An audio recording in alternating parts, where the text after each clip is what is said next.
अलंकापुरी पुण्यभूमी पवित्र, तिथे नांदतो ज्ञान राजा सुपात्र. तया आठविता महापुण्य राशी, नमस्कार माझा सद्गुरु ज्ञानेश्वरासी. नमोऽनंताय शुद्धाय कूटस्थाय आत्मने नमः. प्रेमांबुधिविहाराय ज्ञानराजाय ते नमः. माधुर्यरसकल्लोला शिवशक्तिस्वरूपिणी, अमृतानुभवार्थाय वंदे ज्ञानेशनंदिनीं. ज्ञानदेव गुरु ज्ञानदेव तारू, उतरिल पैल पारू ज्ञानदेव.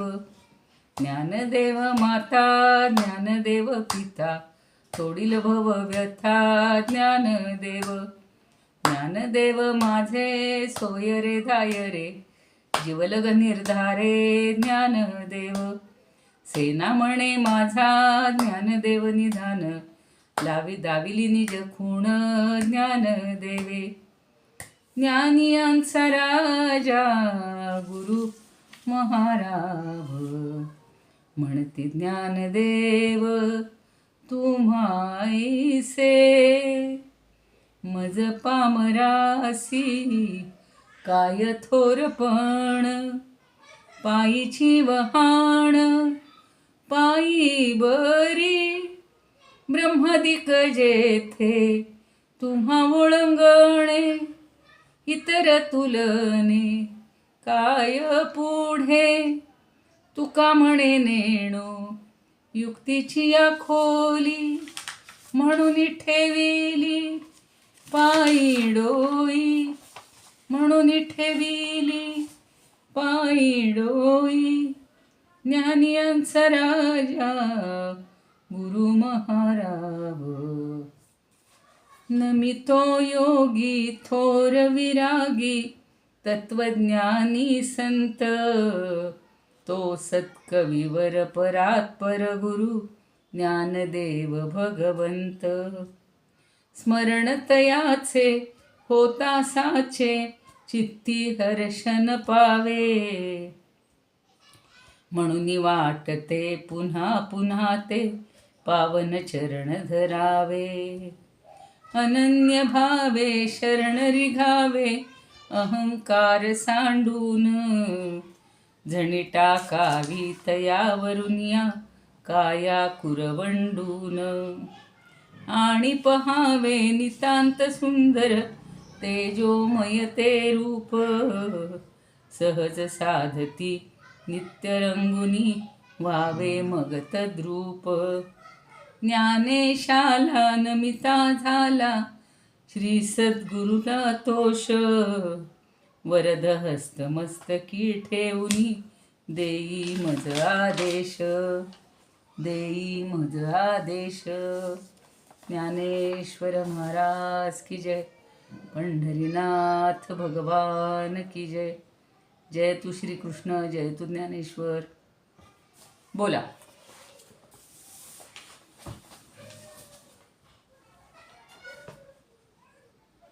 ताई, पहिल्या प्रकरणात मी म्हणू का? हो म्हणा ना. हो हो म्हणा. सांगू? हो सांग.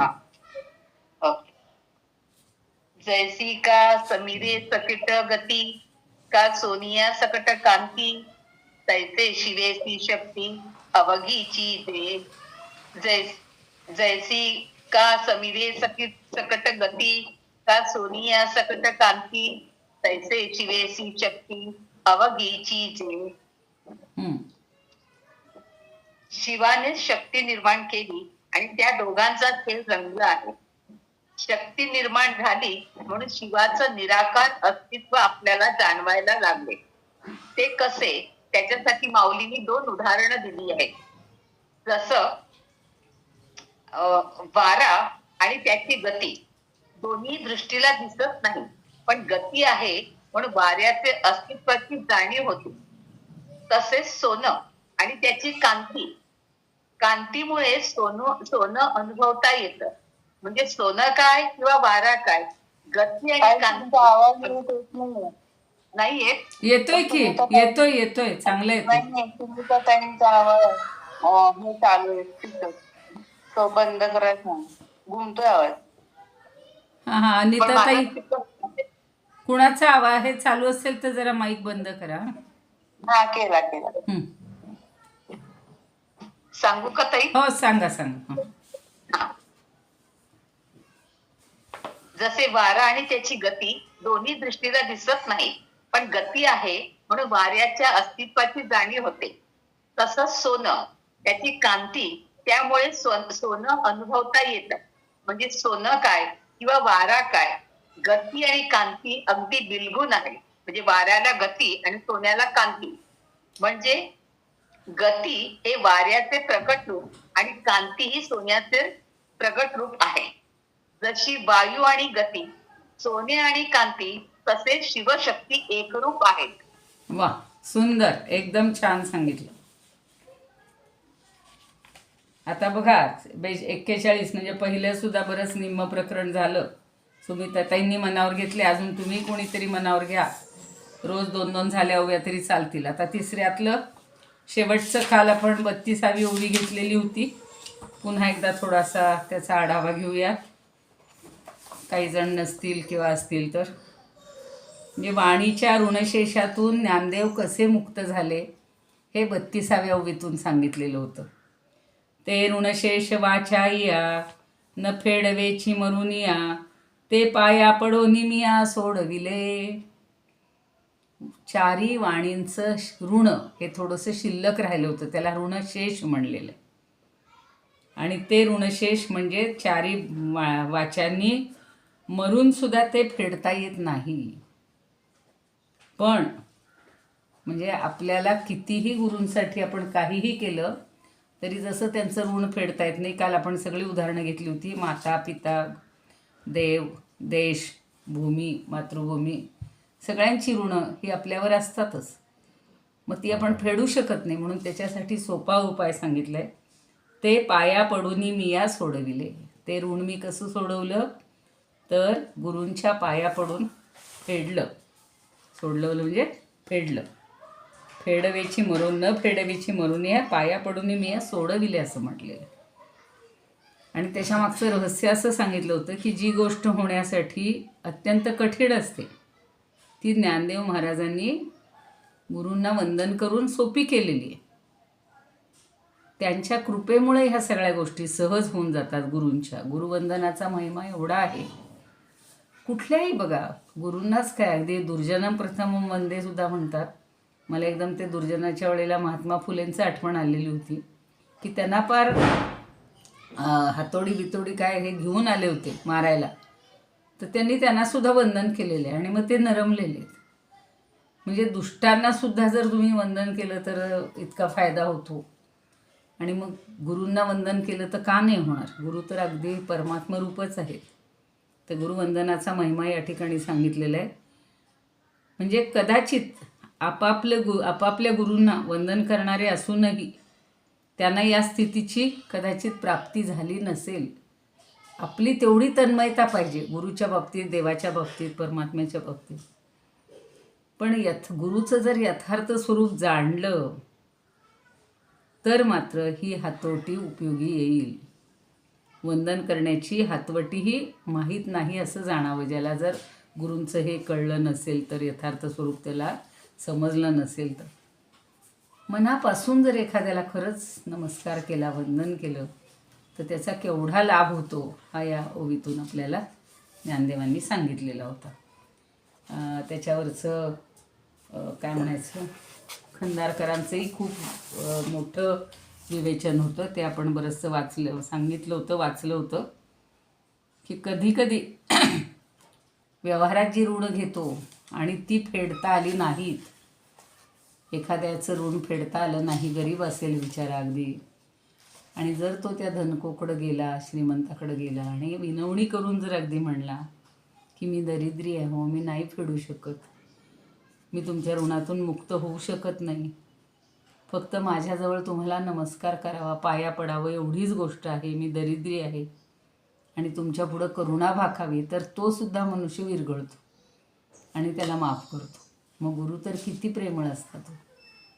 गुरूंच्या ठिकाणी ही जी भाषा आहे, प्रेमाची भाषा, किंवा एवढं त्यांचं औदार्य असतं, मन मोठं असतं, त्यामुळे आपल्याला कधी अशी गुरूंच्या ऋणातून मुक्त व्हायला अवघड किंवा अडचण येत नाही, कारण करुणामूर्ती असते. म्हणून पाया पडून याचे अनेक भाव त्यांनी सांगितलेले होते, की भूतमात्रांमध्ये श्री गुरुचा भाव म्हणजे भगवत भाव ठेवून सगळ्यांच्या ठिकाणी गुरु आहेत असं मानून नमन करून भक्ती केली तरीसुद्धा या चारी वाणीतून उरणारा जो तत्त्वज्ञानाचा व्यवहार आहे, ही सुद्धा आपल्याला त्याच्यातून सुद्धा जीव मुक्त होऊ शकतो किंवा सगळे तरुण जाऊ शकतात. आता 33वी ओवी घेऊया. मला असं वाटतं बरंचसं जे नसतील त्यांना समजलं असेल. आता शेवटच्या म्हणजे काय म्हणायचं, 33वी ओवीत पुन्हा त्या सगळ्या ओवींचा उल्लेख केलेला आहे. म्हणून परापश्यंती मध्यमाहन भारती या निस्तरली या लागती ज्ञानी अज्ञानींची. परापश्यंती हन भारती म्हणलं बरं का. भारती आत्ताच बघा त्यांचा उल्लेख आला होता. म्हणजे जी, आणि मी ते नेमकं काव्य म्हणलेलंच होतं, आता तुम्ही नसतील त्यांना पुन्हा म्हणून दाखवते वाटलं असं. जय शारदे वागीश्वरी, जय शारदे वागीश्वरी, विधिकन्यके विद्याधरी, वागेश्वरी वागेश्वरी म्हणजेच भारती. भारती म्हणजे वाणीची देवता. वीणेवरी पडता तुझी, वीणेवरी पडता तुझी मुखरम संगीत जन्माये नवे, संगीत जन्माये नवे. येईल ना पुढे लिहिलं होतं मी ते खरं. उन्मेष कल्पतरुवरी बहरून आल्या मंजिरी, वागेश्वरी जय शारदे वागेश्वरी. हा जय म्हणण्याच्या मागे सुद्धा हा नमनाचाच भाग असतो बरं का. ही वागेश्वरी म्हणजे भारती आहे. मध्यमा हन, हन म्हणजे आणखीन भारती. तर तिला या निस्तरल्या लागती ज्ञानी अज्ञानींची. तर अज्ञानींची लागती म्हणजे अज्ञानाला चिकटून बसतात आणि अज्ञानाला त्या सोडत नाहीत या चारी वाणी. पण या चार वाणींचं ऋण जेव्हा गुरूंकडे निस्तरलं, तर निस्तरलिया लागती ज्ञानी अज्ञानांची. तर त्या निस्तरल्यानंतर म्हणजेच देऊन टाकल्यानंतर ज्ञानी लागती म्हणजे त्या परब्रह्माशी एकरूप होतात. आणि त्या अवस्थेला तत्त्वज्ञानाचा व्यवहार किंवा ब्रह्मानुभव किंवा बंध मोक्ष ऋण या सगळ्यांचं निस्तरण काहीच राहत नाही. बंधही राहत नाही, मोक्ष मिळतोच आहे पण ऋणही राहत नाही, आणि या वाणींचं काहीच आता आपल्या ठिकाणी उरत नाही. म्हणून श्रुतीमधले बरेचसे संदर्भ त्यांनी सांगितलेले आहेत. आपण वेगवेगळे अर्थ आधी बघूया आणि मग अधिक विवरण त्याच्यावरचं. म्हणून परापश्यंती मध्यमाहन भारती या निस्तरलिया लागती ज्ञानी अज्ञानींची. आता निस्तरलिया म्हणजे काय, निवृत्त कराव्या लागतात. त्यांना निवृत्त करायचे म्हणजे आता त्यांचं कार्य आपल्याला आता त्यांची मदत लागणार नाही कशासाठी. तर म्हणून म्हणजे कालची जी ओवी होती ती, की पाया पडल्यानंतर गुरूंना वंदन केल्यानंतर चरणी लागल्यानंतर परापश्यंती मध्यमा हन भारती. हन म्हणजे आणखीन, भारती म्हणजे ही वैखरी किंवा वाणी जी बोलतो प्रत्यक्ष ती. तर ह्या अज्ञान काळीच फक्त भासत असतात. अज्ञान संपलं, अज्ञान काळामुळे मध्ये भासणारा हा वाणीचा जो विलास आहे किंवा भास आहे तो नाहीसा होतो. तो नाहीसा करून ज्ञानकाळी भासणारा त्यांचा भास भक्तीनं नाहीसा करावा लागतो. ज्ञानातही त्यांचं थोडंसं आपल्याला हे जाणवत असतं, पण मगाशी मी म्हटलं तसं नाम घेतलं की हे सगळं निरसलं जातं, निरसन होते सगळ्यांचं. भक्तीमध्ये प्रेमा वाचून दुसरं काहीच लागत नाही आणि काहीच सापडतही नाही, काही उरतही नाही किंवा काही आणलंही जात नाही. म्हणजे सद्गुरूंच्या कृपेनं आपल्याला जर एकदा नामसाधना जमली किंवा भक्ती चांगली करायला लागली, आपण आपल्यालाच विसरून गेलो आणि फक्त भगवंताशी एकरूप झालो, तर आपलं अज्ञान सगळं संपून जाईल आणि मग या चारी वाणींचा सुद्धा परिहार होईल किंवा परिहार झाला. सद्गुरूंच्या कृपेनंच झालेलं आहे. त्या दिवशी या ताईंनी विचारलं होतं, अनुराधाताईंनी, की गुरु आणि सद्गुरू, तर गुरु म्हणजे असं व्यवहारामध्ये गुरु म्हणजे जे ज्ञान देणारे आहेत, विषय शिकवणारे आहेत, त्याला जरी गुरु म्हणत असले तरी परमात्मरूप गुरु आपण म्हणतो की गुरुर् ब्रह्मा गुरुर् विष्णू, आणि परमात्म्याची वाट दाखवणारे किंवा परब्रह्म मिळवून देणारे असे हे गुरु असतात. म्हणून त्या गुरूंच्या चरणी लागायचे. बाकी ज्ञान देणारे आपल्याला, आता त्या गोंदवलेकर महाराजांच्या चरित्रात आज खरं त्यांचाही मला एखादा उल्लेख सांगायचा होता, की त्यांची जर आपण भक्ती केली त्यांनी सांगितल्याप्रमाणे, तर ते सद्गुरू, ते गुरुसुद्धा तुम्हाला भौतिक समृद्धी आणून देतात. बघा ना, काही जण म्हणतात महाराज आम्हाला अमकं पाहिजे तमकं पाहिजे. ते सांगतात तुम्ही नाम घ्या, तुम्ही देवाची बाकी काही नाही केली सेवा तरी चालेल, फक्त अखंड नामस्मरण करा, आणि मग आपल्याला हव्यात त्या भौतिक गोष्टी मिळाल्या की आपण म्हणतो की आता हे सगळं महाराज तुमच्या कृपेनं मला मिळालं, आता काय. तर ते सांगतात की आता या भौतिकमधून तुम्ही परमार्थाकडे जा, परब्रह्माकडे जा, परब्रह्माला समजून घ्या, हे अज्ञान सगळं मिटवून टाका. आणि हे सुद्धा ते वाणीच्या आधारानंच सांगत असतात. पण त्यांच्या कृपेनं म्हणूया किंवा त्यांच्या वचनावर विश्वास ठेवून जेवढे जेवढे शिष्य हे नामस्मरणामध्ये मग्न झाले, घडून गेले, अगदी दुर्वर्तनी किंवा वाईट आचरण करणारे सुद्धा तिथं सुधारलेले आहेत, चांगल्या पंथाला लागलेले. त्यांचे जे शिष्य होते, ब्रह्मानंद नंतर झालं, त्यांनीच त्यांना नाम दिलं, किंवा समर्थांचे तर सगळे शिष्य आहेतच आपल्याला, उद्धव माहिती आहेत, कल्याण माहिती आहेत. अनेकांचा एक जो पारमार्थिक विकास म्हणूया किंवा त्यांना जी प्राप्ती ती गुरूंच्यामुळं मिळालेली आहे, आणि म्हणून त्यांना सद्गुरू असं म्हटलं जातं की जे परमार्थाची प्राप्ती करून देतात. पण तो स्वतः गुरु त्या ताकदीचा असला पाहिजे. आपण काही तशा पद्धतीचे नाहीत. आपण फक्त एक ज्ञान मिळवून किंवा अभ्यास करून त्याच्यातलं काय आहे हे सांगण्याचा प्रयत्न करतो आहे. पण हे जे परात्पर गुरु आहेत त्यांना मात्र आपण वंदन केलं की आपल्याला हा परमार्थाचा मार्ग चांगला प्राप्त होतो. आता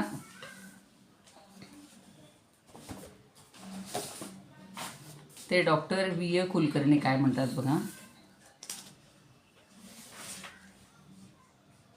म्हणून परापश्यंती मध्यमाहन भारती या निस्तरलिया जाती ज्ञाना ज्ञानची.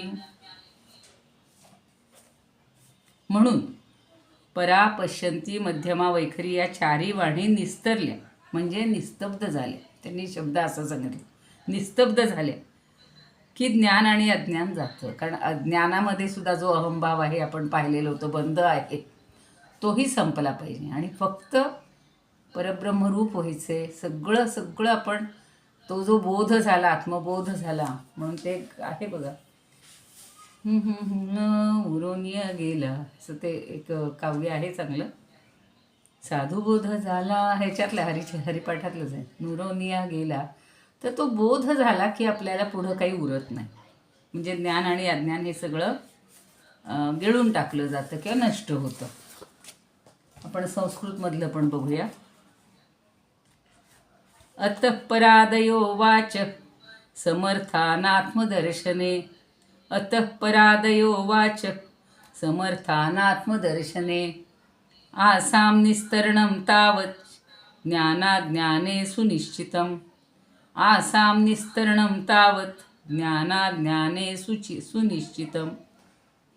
म्हणजे काय की म्हणून या परा पश्यंती मध्यमा आणि वैखरी म्हणजे भारती या ज्या वाणी आहेत त्या निस्तरल्या आणि मग ज्ञान आणि अज्ञान हेही निश्चित झालं म्हणजेच पलीकडं गेलं किंवा त्याच्या पलीकडं आपण गेलेलो आहे.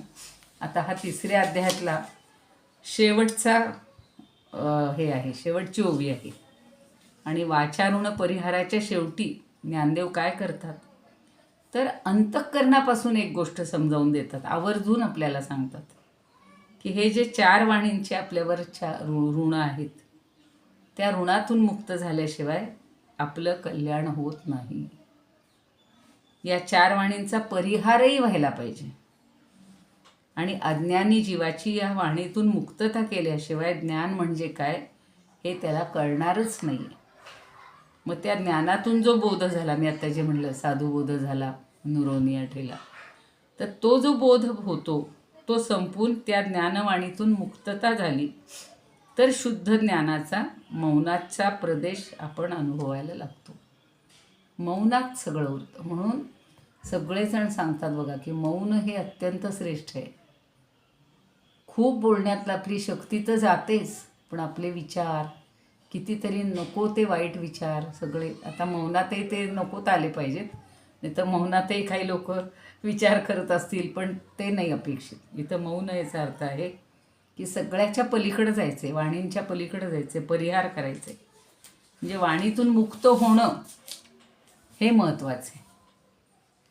कधी कधी आपल्याला वाटतं की नाही नको बोलायला, बोलून उलट एकमेकाला दुखावलं जातं किंवा व्यर्थ आपलं नको असतं. म्हणजे बोलून व्यर्थ आपली हे जात असते. म्हणजे त्यातनं उपयोग काही झाला, एखाद्याला समजावून दिलं आणि तो चांगला बदलला तर त्या वाणीचा तसा उपयोग होतो.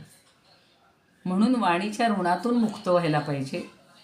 अज्ञानाचा नाश झाल्यावर जे ज्ञान राहतं ते बोधाच्या रूपानं थोडंसं वावरत असतं आणि हा बोध पुन्हा केवळ अज्ञान गळून पडल्यावर शिल्लक राहिलेला आहे. अज्ञानाच्या तुलनेत तो तत्त्वज्ञानाचा गाभा प्रगट झालेला आहे.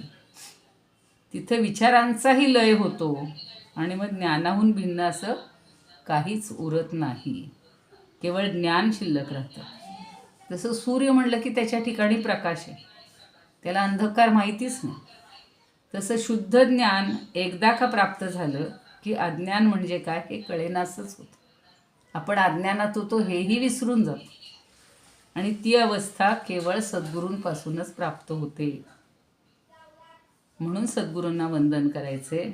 ज्ञानदेवांनी ह्या अध्यायाचा सुंदर असा शेवट केलेला आहे की त्या शुद्ध ज्ञानाचा आणि अज्ञानाचा विचार. आता पुढच्याला ज्ञान भेद कथन, कारण अजूनही आपल्याला ज्ञान म्हणजे काय आणि अज्ञान म्हणजे काय अजून क्लिअर झालेलंच नाही आहे कोणालाही. म्हणून ही जी अभंगामध्ये म्हणतायत आपले स्वरूपानंद, याचीसाठी परा पश्यंती मध्यमा, याचीसाठी परा पश्यंती मध्यमा, वैखरीची सीमा ओलांडोनी, वैखरीची सीमा ओलांडोनी, वाचारुण शेष फिटावा म्हणून, वाचारुण शेष फिटावा म्हणून, भावे भावे लीन गुरु पायी, भावे भावे लीन गुरु पायी. इति श्री स्वामी स्वरूपानंद विरचित श्रीमद अभंग अमृतानुभवे वाचारुण परिहार नाम 3य प्रकरणम. तसंच आता इथं सुद्धा हे या अनुभवामृतातलं हे 3रं प्रकरण तशा अर्थानं संपले. अजून आपण कंदारकर काय म्हणतात ते बघूया की म्हणोनी परापश्यंती मध्यमा हन भारती, या निस्तरलिया लागती ज्ञानी अज्ञानींची. आता जो बद्ध आहे, मुमुक्षू आहे आणि मुक्त आहे, आपण पहिल्यांदा पाहिलं होतं त्यांचं आणि ते कसं आहे प्रत्येकाच्या दृष्टीनं ह्या वाणींचा कसा हे होतो परिहार करायचा आहे किंवा त्याचं कसं ऋण असतं ते आधी पहिल्यांदा आपण पाहिलं होतं. तर ह्या परापश्यंती मध्यम आणि वैखरी या 4 वाणी अज्ञानीची लागती, त्यांनी काय म्हणले, या निस्तरलिया लागती ज्ञानी अज्ञानींची. तर अज्ञानीची लागती म्हणजे अज्ञानाला चिकटून बसतात, अज्ञानाला त्या सोडतच नाहीत. पण या 4 वाणींचं ऋण श्री गुरूंकडे निस्तरल्यानंतर म्हणजे देऊन टाकल्यानंतर त्या ज्ञानी लागती. म्हणजे शुद्ध ब्रह्मरूप ज्ञानाशी त्या एकरूप होतात. ज्ञानाशी एकरूप झालं की मग त्यांना दोष राहत नाही. शुद्ध ब्रह्मरूप ज्ञानाशी एकरूप होतात आणि या अवस्थेत तत्त्वज्ञानाचा व्यवहार किंवा ब्रह्मानुभव किंवा बंध मोक्ष ऋण या ऋणांचं निस्तरण यापैकी काहीच उरत नाही. म्हणून श्रुतीमध्ये काय सांगितले बघा, न बद्धो न च साधकः न मुमुक्षुर्न वै मुक्तः. म्हणजे परमार्थता कोणी बद्ध नाही, कोणी साधक नाही, कोणी मुमुक्षु नाही आणि कोणी मुक्त नाही. म्हणून भगवान म्हणतात बद्धो मुक्त इति व्याख्या गुणतो मेन वस्तुतः गुणस्य माया मूलत्वात् न मे मोक्षोस्ति बंधनम. भागवतातला आहे 11व्यातला 11व्या अध्यायातला पहिला श्लोक. बद्धो मुक्त इति व्याख्या गुणतो मेन वस्तुतः गुणस्य माया मूलत्वान् न मे मोक्षोस्ति बंधनम. याचा अर्थ काय की हा बद्ध आहे, हा मुक्त आहे असं जे जीवासंबंधी बोललं जातं ते सत्व रज आणि तम या गुणांमुळं होय. गुणतो मेन वस्तुतः. ते गुणामुळं त्याला बद्ध म्हणलं जातं. तो तमोगुणी वगैरे रजोगुणी असेल तो बद्ध होतो. आणि मुक्त म्हणजे सत्वगुणाशी संबंध आहे. तर वस्तुतः तसं नाही. हे विगुण, हे त्रिगुण हे मायेपासून झालेले आहेत आणि तेच मिथ्य आहेत. म्हणून मला मोक्ष नाही किंवा बंध नाही. शंकराचार्यांचं निर्वाण षटक सगळ्यांना माहिती असेल. त्याच्यामध्ये त्यांनी असंच म्हणलेलं आहे, न मुक्तीर न बंधन न च. सगळे मला कुठलंच बंधन नाही, काही नाही असं त्यांनी तिथे त्या ह्याच्यात म्हणलेलं आहे, स्तोत्रात म्हटलेलं. तसं मी बद्ध नाही, मी मुक्त नाही. हे सगळं या गुणांमुळं होत असतं आणि त्रिगुण हे मायेपासून झालेले आहेत. त्यामुळं मायाच मिथ्या आहे तर त्रिगुणही मिथ्याच असणार. म्हणून मला मोक्ष नाही, मला बंधन नाही. याविषयी एकनाथ महाराजांनी खूप छान वर्णन केलेलं आहे. ते ऐकूयात आपण. उद्धवा बद्ध मुक्त अवस्था जरी सत्य म्हणसी वस्तुता. उद्धवा बद्ध मुक्त अवस्था जरी सत्य म्हणसी वस्तुता. तरी न घडेगा सर्वथा, तरी न घडेगा सर्वथा. ऐक आता सांगेन बद्धमुक्त अवस्था माझे स्वरूपी नाही तत्वता. हे गुणकार्याची वार्ता संबंधू तत्वता मज नाही. गुणते समूळ माईक मी गुणातीत अमाईक. सत्यासी जे बाधेल टिक तै मृगजळी लोक बुडाले. मृगजळात कुठे बुडेल का हो? मृगजळच अस्तित्वात नाही. तसं जे बाधे म्हणतात किंवा बंधनात आहेत, बद्ध आहेत, ते लटिक आहे, ते सगळं खोटं आहे. नट अंधत्वे अवगला परितो अंधळा नाही जाहला. आता एखादा नट आंधळ्याचं रूप घेतो, रोल करतो, पण तो खरा आंधळा असतो का? नाही. तैसा आत्मा गुणसंगे क्रीडला तरी असे संचला निर्गुणत्वे. तरी आत्मा तसा नाही. आत्ताच आपण आत्मा अनात्मविवेक सगळा विवेक पाहिला. समर्थांनी असंच खूप छान समजावून दिले की ह्या सगळ्या क्रियाकृती करतोय, सगळ्या क्रिया करतोय, शरीराने करतोय, मनाने करतोय, बुद्धीने करतोय, पण हे सगळं आपण काहीच करत नाही. तो आत्माच सगळं करवतोय. म्हणून गुणमाईक आत्मा शुद्धू या त्या संबंधू असेना. आत्मा व्यापक गुण परिच्छिन्न याही हेतून घडे बंधन. सकळ समुद्राचे प्राशन केवी रांजण करू शके. किती उदाहरण छान दिलं एकनाथांनी. सगळा समुद्र एका रांजणात पिऊन टाकता येईल का? प्राशन करता येईल का? नाही. तसं हे गुण परिच्छिन्न आहेत. आत्मा व्यापक आहे. त्यामुळं ते गुण काही आत्म्याला असे परिच्छिन्न करू शकणार नाहीत, बद्ध मुक्त काही करू शकणार नाही. स्वप्नींचा अत्यंत सुकृती अथवा महापापी दुष्कृती, दोन्ही मिथ्या जेवी जागृती तेवी बद्धमुक्ती आत्मत्वी. समजा स्वप्नामध्ये मी खूप चांगली कर्म केली, पुण्य केली, दान केलं, तीर्थयात्रेला गेले, अमकं झालं असं छान स्वप्न पडलं. किंवा एखादा महापापी आहे आणि त्याला सगळ्या दुष्कृती, त्याने इतक्यांना खून केले, इतक्यांचे काय घरं लुटली, दरोडे घातले, अशीच त्याला स्वप्न पडणार ना दुष्कृतीला, वाईट वागणाऱ्याला. पण स्वप्नात हो दोन्ही मिथ्या जेवी जागृती, पण तो जागा झाल्यावर त्याने एवढे 10 हे घातलेले, दरोडे घातलेले खरे त्याला मिळेल का त्याच्यातनं? काही नाही. किंवा आपण खूप दानं केली, खूप पुण्य मिळालं, खूप चांगले लोक भेटले, असं जरी आपल्याला स्वप्न पडलं तरीसुद्धा ते मिथ्याच असतं. त्याची बद्धमुक्ती आत्मत्वी. त्याप्रमाणे आत्मा हा बद्ध आहे किंवा मुक्त आहे हे त्याला काही लागत नाही, कारण आत्मा हा सगळ्यापासून खऱ्या अर्थानं दूर आहे, किंवा तो खऱ्या अर्थानं बंधन मुक्त हे त्याला कुठे काहीच लागणे, काहीच त्याला. म्हणून तुकाराम महाराज काय म्हणतात? सारी झाली मेली लटिके वचन, सारी झाली मेली लटिके वचन, बद्धमुक्त शीर्ण तुका म्हणे, बद्धमुक्त शीर्ण तुका म्हणे. मुक्त मुक्त कास या म्हणावे, बंधन ते नसे ठावे. मुक्त कास या म्हणावे, बंधन ते नसे ठावे. त्याला मुक्त का म्हणायचं? तो बंधच नाही आहे, बंधनात अडकलेलंच नाही. मागं जसं खांबाचं उदाहरण दिलेलं होतं की खांबाने मला पकडले म्हणतो आपण. आता खूप जण हो या घराने मला बांधून ठेवले हो. तुम्ही घराला सोडा ना त्या खांबासारखं. आपण त्याच सगळ्या संसारात आणि त्या सगळ्या घटनांमध्ये इतके रमत राहतो. त्याच्यातनं थोडं बाहेर पडा. म्हणजे काय, तुम्ही कामं सोडा नाही म्हणायचं, आपल्या जबाबदाऱ्या कर्तव्य पार पाडायची आहेत. पण भगवंत आपला आता काल एक जण म्हणाल्या की बाकी कोणी नाही, आता तुम्ही जरी असलात 8 दिवस गावाला गेलात, तुमचा आम्हाला कुठे आधार आहे? म्हणलं आमचा आधार थोडाच परमनंट आहे कोणालाच, आणि आम्ही काय करू शकतो? त्या भगवंताला जवळ करा, त्याचं स्मरण करा. त्याला तुमची अडचण असेल ती सांगा, तो त्या क्षणी बरोबर. आणि इतक्या जणांचा त्यांनी उद्धार केलेला आहे, मग आपल्यासुद्धा का करणार नाही आपण जर तेवढ्या जवळीकतेनं त्याला बोलावलं तर.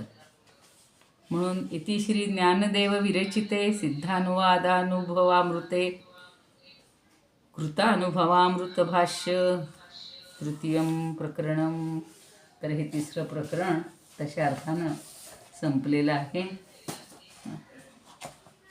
आता आपल्याला फक्त एक मानसीताई काय म्हणतात बघूया. त्यांचंसुद्धा ना मधलं मला काही तुम्हाला थोडंसं सांगायचं होतं, पण खूप विवेचन असतात आणि सगळ्यांना सगळं झेपल असं नाही. तर आता निखळ आनंद मात्रतेसाठी, म्हणजे निखळ आनंद मिळवण्यासाठी पूर्णपणे विरून जाऊन पूर्ण शंभू होण्याचा एकमेव मार्ग आहे. किती सुंदर सांगितले बघा. पूर्ण शंभू म्हणजे शिवरूपच व्हायचे आपल्याला. आत्ताच पाहिलं की जीव आणि शिव, जीव हा आपल्या अंतरंगात आहे आणि शिव ह्या ब्रह्मांडात आहे. त्या जीवाचं जेव्हा शिवाशी मिलन होईल तेव्हा हे सगळं संपून जाईल. म्हणून परापश्यंती मध्यम आणि वैखरी या वाणी ज्ञान आणि अज्ञान अशा द्वैताच्या पलीकडे निवर्तल्या आहेत. आता त्या उरल्याच नाहीत.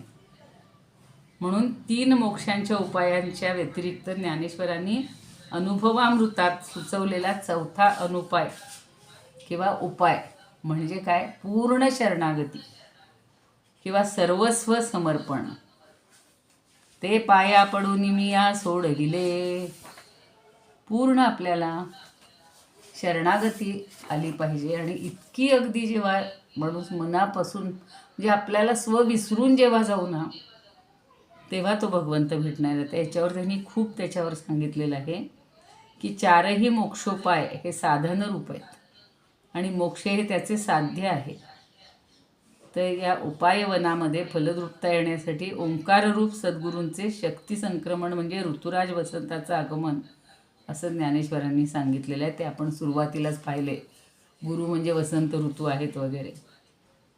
आणि सतत ओंकाराच्या नादानुसंधानात राहायला पाहिजे, म्हणजे आपल्याला परमात्म्याची काय म्हणू परमात्म्याशी एकरूपता किंवा खरा शंभू होणं, शुद्ध चैतन्यावस्था अशी आपल्याला प्राप्त होईल. आणि वाणींच्या पश्चात सद्गुरूंचं फेडायचं राहिलेलं ऋण हे सद्गुरूंच्या पाया पडून समर्पित केलं आहे. म्हणजे वाचा ऋण परिहार करत असतानाच सद्गुरूंचं ऋणसुद्धा निस्तरलेलं आहे. आणि मनोभावे लोटांगण घातल्यानंतरच हे परमशिवचैतन्य स्फुरत रूप होतं किंवा फलद्रूप होतं आणि साधकाला दर्शन देऊन स्वतःसारखं म्हणजे सिद्ध गुरुरूप बनवतं. असा हा छान काय म्हणू आपण एक 3 बघता बघता मला वाटलं नव्हतं. तसं सगळ्यांची थोडीशी नाराजी येत होती, मलाही त्याच्यामध्ये काय करावं समजत नव्हतं. पण अनुभवाचे हे बोल आहेत, अनुभवाचं अमृत आहे. म्हणून अमृताचा अनुभव आपल्याला एकदम तर प्राशन करता येणार नाही, एकदम तर अमर होण्याची आपण अपेक्षा ठेवायची नाही आहे. पण त्याचा एवढासा लेश, एवढासा कण आपण जर हे केला, प्राशन केला, तर कधी ना कधी आपल्याला हा अमृतानुभवाचा अनुभव येईल. आता त्यांनी जोग महाराजांनी सुद्धा खूप त्याच्यावर दिलेलं आहे बरं का. या म्हणून परापश्यंती ते सांगतायत, त्यांनी सुद्धा तेच सांगितलेलं आहे की सद्गुरूंना शरण जाऊन ज्ञानात्मक परापश्यंती आणि मध्यमा वैखरी या वाणींचा निरास केला पाहिजे. अज्ञानमूलक देहाहंकृतीचा निरस करण्यासाठी अहम ब्रह्मास्मी अशा ज्ञानवृत्तीचा आश्रय करायचा आणि अज्ञानाचा निराश झाल्यावर अहम ब्रह्मास्मी अशा ज्ञानवृत्तीचाही त्याग करायचा. मग ब्रह्मा अहमस्मी हा अभिमान आणि शुद्ध ब्रह्म नवे जाणा अहमपणे तेही कठीण, तेही लक्षण अवधारी. जळापासून निलवण होय ते जळी विरोनी जाये, मोती झाले ते कठीण पाहे उदकी न जाय. विरोनी मुक्तपणे मोला चढले, ते वनिता धरी सुवर्ण फासा पडिले. मुक्तचे परिणामा नासा आले, कठीण केले अभिमानी. तेवी अज्ञान अभिमान आहे, तो सर्वथा तात्काळ जाये. ज्ञानाभिमान कठीण पाहे गोविता आहे, मुक्तत्वे अपक्व घट तात्काळ गळे. तो पृथ्वीचा पृथ्वीसे मिळे, भाजिले खापर अति काळे. पृथ्वीसे न मिळे कठीणत्वे, प्रपंच अज्ञाने झाला ताठा. ज्ञान अज्ञानाचा सत्व वाटा, फेडूनी काटे न काटा. दोन्ही अवाटा सांडावे. हे इतके सगळे त्यांनी ऐतरेय भाष्यातले वगैरे दिलेले आहेत संदर्भ. हळूहळू स्टेप कशी कमी होते. पहिल्यांदा अज्ञान कमी होतं, मग ज्ञानाचाही निराश होतो, म्हणजे ज्ञानही लय पावतं. त्याच्यानंतर अहंभाव गळून जातो, ज्ञानाभिमान गळून जातो. आणि ज्ञानाभिमान हा कठीण आहे, घालवणं कठीण आहे. पण त्याच्यासाठी आत्ता सांगितलं तसं कुणालाची तरी भगवंताची किंवा श्रीगुरूंची ही पूर्ण शरणागती. आणि त्याच्यासाठी त्यांनी एक उदाहरण दिले बरं का. ते म्हणतात की बंगालमध्ये राहणाऱ्या एका गृहस्थाची बायको चेटकी होती. ऐकूया जरा हे उदाहरण. ती आपल्या नवऱ्याला, जर तुम्ही माझ्या मर्जीप्रमाणे वागणार नाही तर तुम्हाला मी कुत्र करीन अथवा मांजर करीन, अशी वेगवेगळी धमकी द्यायची. आता परवा कोणीतरी सांगितलं कीर्तनकारांनी, मला ते आवडलं उदाहरण, की आपण चांगले राहतोय पण आपल्या शेजारी पाजारी कोण असतात माहिती नाही. कीर्तनकारांना बोलवलं जेवायला वगैरे घरी त्यांच्या, आणि बोलल्यानंतर म्हणे आता शांत झोपा, तुम्ही दमलेले आहात, उद्या तुम्हाला कीर्तन करायचे. आदल्या दिवशीची गोष्ट.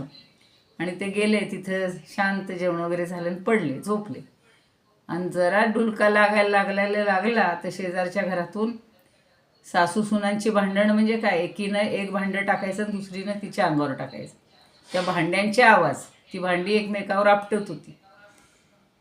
आणि त्यांची झोपमोड, म्हणजे ते आले पुन्हा या घरात, स्वयंपाकघरात वगैरे पाणी तरी पिऊ म्हणले, काहीतरी करू.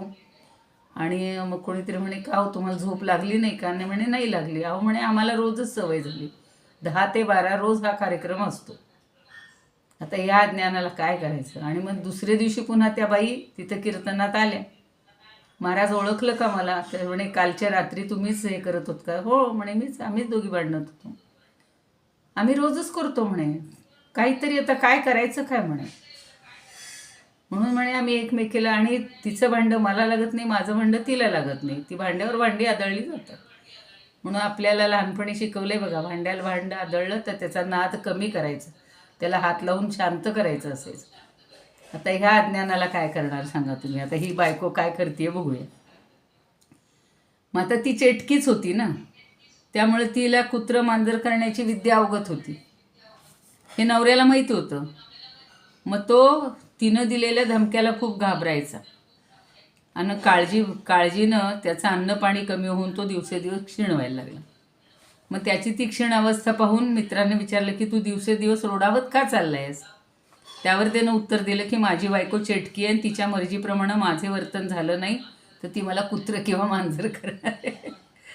म्हणून म्हणे मी दिवसेदिवस क्षीण होते. ते ऐकून त्या गृहस्थाच्या चेटकी बायकोचं पारिपत्य करण्याकरता त्याच्या मित्राने एक तोड सांगितली.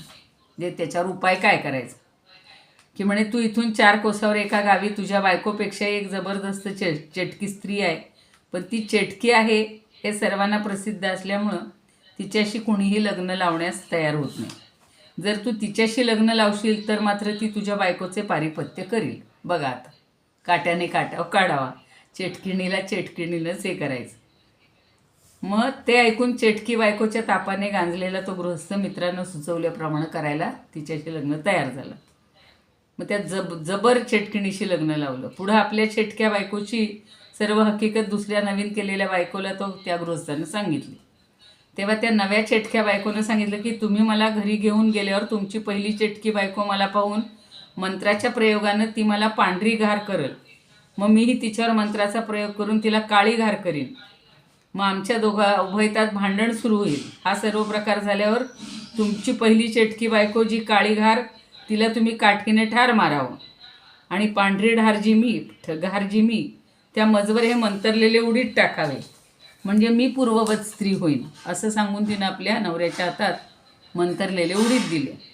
आता ते दोघं आपल्या घरी गेले पुन्हा. आता म्हणजे हे नवे नवर बायको.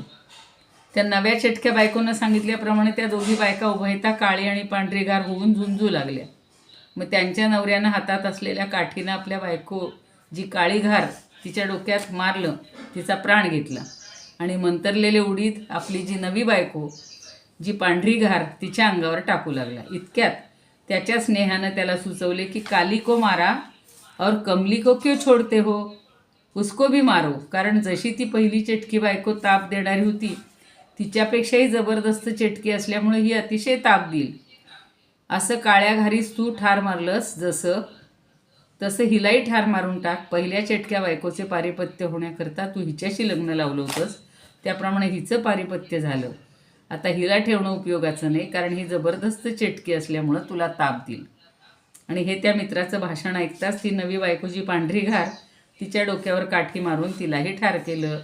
अशा तऱ्हेनं उभय चेटक्या स्त्रियांच्या हातून सुटून तो गृहस्थ समाधान पावला. त्याप्रमाणे आता आपल्याला परमार्थाकडे यायचे. अविद्येच्या बंधनातून सुटण्याकरता सोहमवृत्तीरूपी विद्येचा अंगीकार करायचा आणि ती सोहमवृत्तीरूपी विद्या पांढऱ्या घारीप्रमाणे पीडा देणारी असल्यामुळं तिचा निराश केल्याशिवाय जीव सहज समाधान पावणार नाही. माजोग महाराजांना साष्टांग वंदन. म्हणजे काट्यानं काटा काढायचा, याच्यापेक्षा त्यांनी आत शिरलेला काटा दुसऱ्या काट्याने काढला जातो. तसे ही चेटकीण म्हणजे ही अविद्या, आणि दुसरी चेटकीण महाभयंकर जबरदस्त चेटकीण म्हणजे ती जास्त ज्ञानाने जो अहम येतो, बंध आपण पाहिलेला आहे, ज्ञानाचा बंध, त्याचा निराश करण्यासाठी आपल्याला या परमार्थाचं किंवा नामसाधनेची ही करायला पाहिजे. गुरूंना वंदन करायला पाहिजे, ज्ञानदेवांना वंदन करायला पाहिजे, सगळ्या संतांना वंदन करूया आणि त्यांच्या चरणी लीन होऊया. म्हणजे मग आपल्याला वाचा ऋण परिहार होईल. आणि मग पुन्हा पुढचं जे प्रकरण आहे ते जास्त चांगलं आहे की ज्ञान आणि अज्ञान यातला भेद सांगितलं जाणार आहे. हळूहळू हळूहळू आपल्या पुढच्या पायरीवर आपल्याला आणून ठेवतायत ज्ञानदेव. बघा समजले का आजचे जे काही झाले ओवी किंवा त्याच्यावरचं विवेचन आहे ते? कुणाला काही शंका असेल तर विचारा. प्रार्थना म्हणा अगोदर.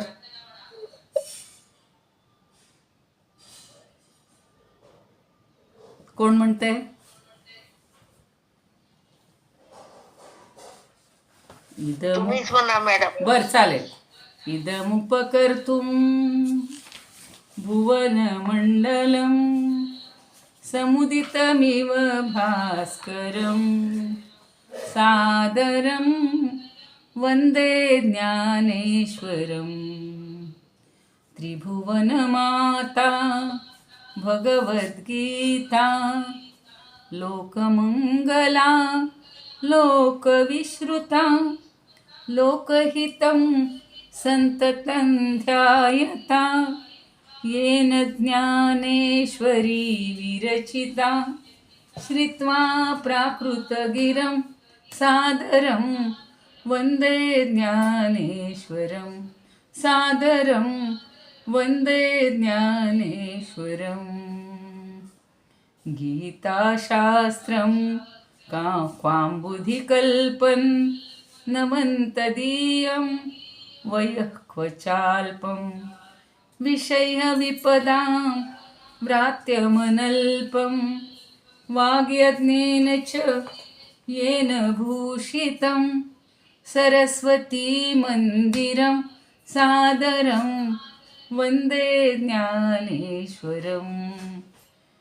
यत्र शारदा कृपा प्रसादः यस्य श्रवणात् परमानन्दः निहितो यत्रामृतनिःस्यन्दः काव्यतत्त्वयोः कृतवन्तं तत् रसायनं मधुरं सादरं वन्दे ज्ञानेश्वरं सादरं वन्दे ज्ञानेश्वरम्. ज्ञानेशोऽनुभवामृतं व्यरचयत् ज्ञानेश्वरं पूजये. ज्ञानेशेन निरूपिता सुमधुरं गीता नमो ज्ञानिने. ज्ञानेशात् परमार्थवित् सुचरितं ज्ञानेश्वरस्याद्भुतं. ज्ञानेशे लघुजीविते गुणगणो ज्ञानेश्वरत्वं कृती.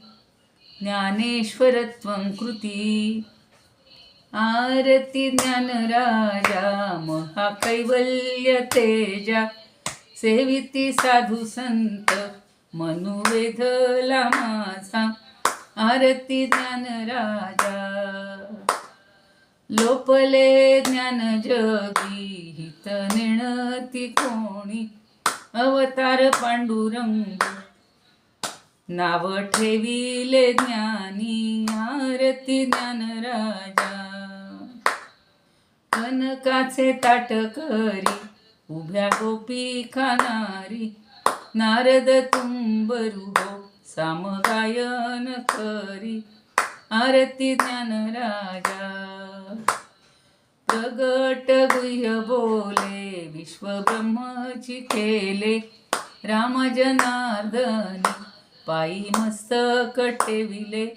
आरती ज्ञानराजा महाकैवल्य तेजा सेविती साधू संत मनुवेधला माझा. आरती ज्ञानराजा. ज्ञानेश्वर महाराज की जय. पंढरीनाथ भगवान की जय. जय तू श्रीकृष्ण, जय तू ज्ञानेश्वर. पुन्हा एकदा सर्वांना वंदन. जय श्रीकृष्ण.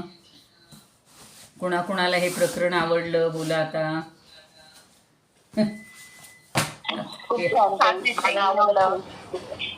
दोन्ही प्रकरण छान होते मॅडम.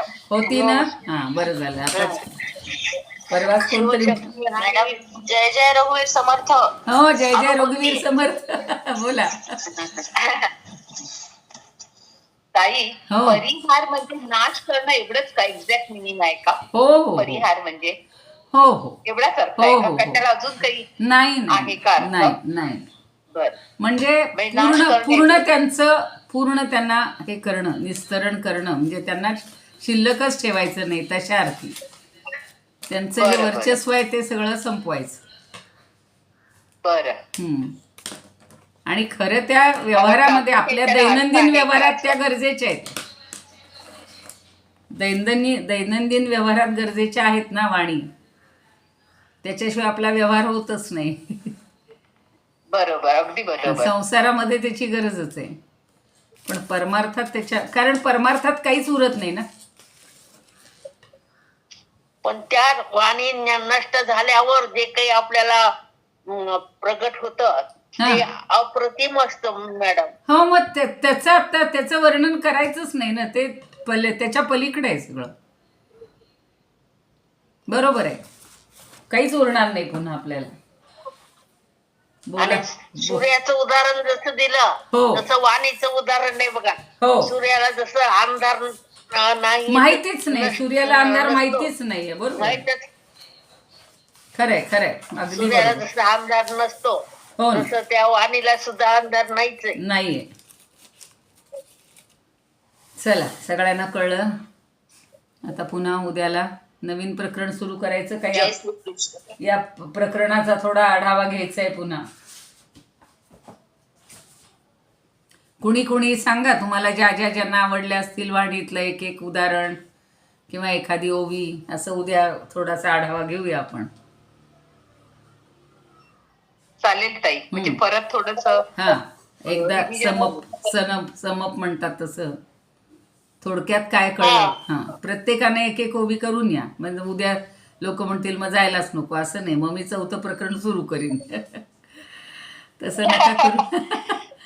तसं करू नका. शक्यतो एकेकाने एक एक ओवी करून या. चालेल चालेल. जसं आपण काल ह्याचं घेतलं की नाही, एक एक अध्याय केला की नाही, तसं एकेकाने एक एक ओवी केली तर बरोबर होऊन जातील. बरेच जण असतात तर. हो ना. आता रेखाताईंना तेही काम द्यावं लागेल, प्रत्येकाला एक एक द्यावं.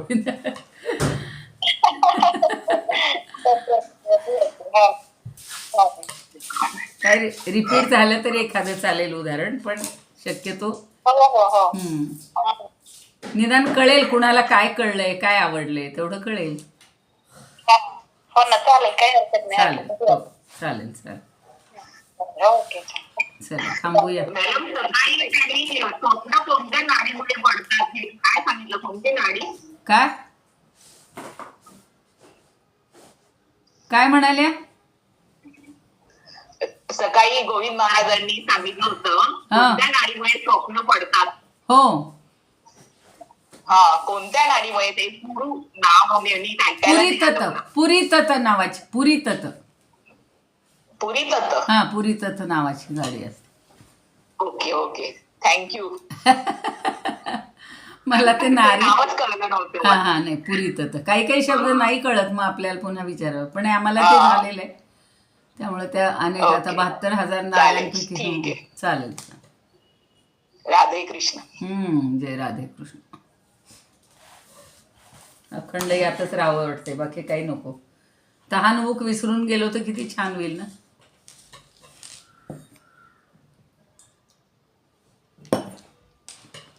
आज सलग 2 तास झालं की जरा हे होतं. सुलभाताई आल्या होत्या आज, सुमन जवळेकर आहेतच, श्रद्धा भोपळे, यशवंत कुलकर्णी.